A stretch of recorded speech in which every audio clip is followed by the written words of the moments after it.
How did it go out there? What did you see? We had a tough go. I thought we started, pretty good, and then things kind of fell apart. We gave up a couple long touchdowns defensively, and when that happened, things started to fall apart a little bit for us. One of the things I challenge the kids with is when you're going through this, you want to go out and I told them just play hard the whole game. I want a positive attitude. Don't turn on each other. Forget about what the score is at that point. Let's just keep playing and see what happens. And I thought the kids did that. I mean, we had a good attitude before the game. I thought when we left, I talked to them in the locker room afterwards about it. That's all you can do at this point. You just keep playing forward. Sir, hey, your lackadaisical defense seemed to affect your offense in the long run. What do you have to say about that? I don't know if we're lackadaisical. I thought we gave up some big plays. I mean, I don't think lackadaisical is the right word with that. Agreeable. Yeah, we had one guy that had a breakdown, and maybe that guy was just faster and better than him at that point. But, I don't agree with you on that lackadaisical stuff.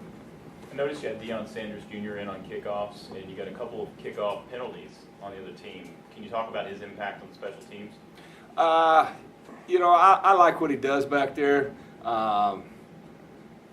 He's explosive. I don't know if he's fast enough to take it the distance on you, but people know the name and they respect it. And Deion's a good kid. I like his attitude, and he's a go-getter type guy, and that's what you want back there.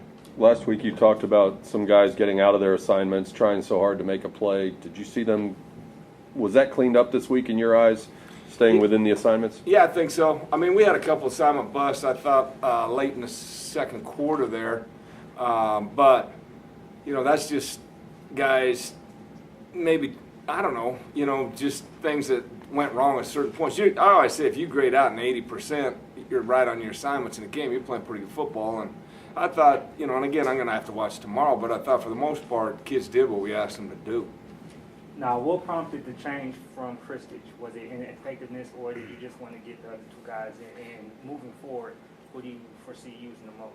Well, I think it's we're still evaluating that situation. Obviously, Stitch wasn't having a great day out there today, and we want to take a look at Matt and see what he could do. And I thought Matt did some good things again with his legs.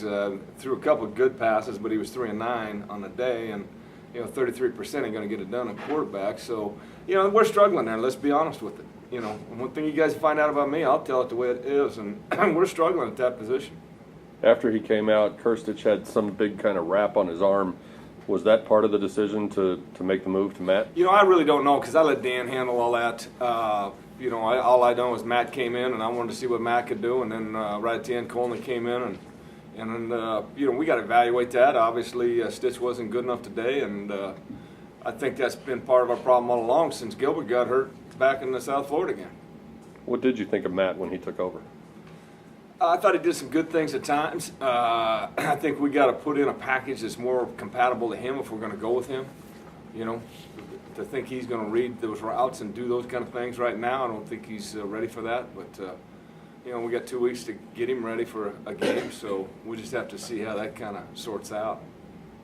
Allowing the big plays on defense, is that how big of a problem was that? That was a big-time problem today. I was really disappointed in how we let that happen. But, they got behind us there twice and got big plays on us. And really that was the deciding factor in the game, I thought. We gave that up, and we weren't the same football team after that. Last 2 weeks, Kevin Pope stepped back into a linebacker role and does some great things. Can you talk about his efforts this season? That's the kind of kid you want to coach every week. He had 12 tackles today, he had a sack, he had a tackle for loss. The only thing I'm disappointed is he should have caught that one-handed interception over on the sideline.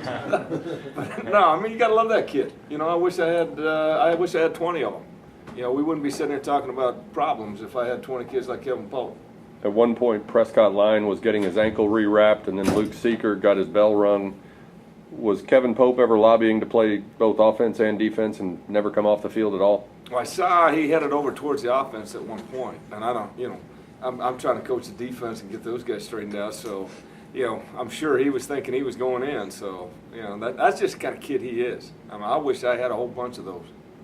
Are you opposed to swapping players from offense to defense? No, not at all. My thing is, I want the best football players on the field. If a guy can play both ways, and that's hard at the college level, just because of the energy it takes, and that's hard to do. But you know, Kevin's one of those kids. He'd go both ways. He'd take 90 snaps on defense and 70 on offense, and you know, he'd go down heat exhaustion. So that's the kind of kid he is. Darius Joseph was pulled, it looks like, midway through the third quarter. We Right. didn't see much of him. Was he dealing with any ailments or anything like that? No, not really. You know, he got 2 personal fouls there. We wanted to hold him a little bit on that. You know, I don't know if they're, I mean, I think there were effort things where he was finishing blocks, things like that. But, you know, there's a time when you got to pull off, but it wasn't a punishment deal, so to speak.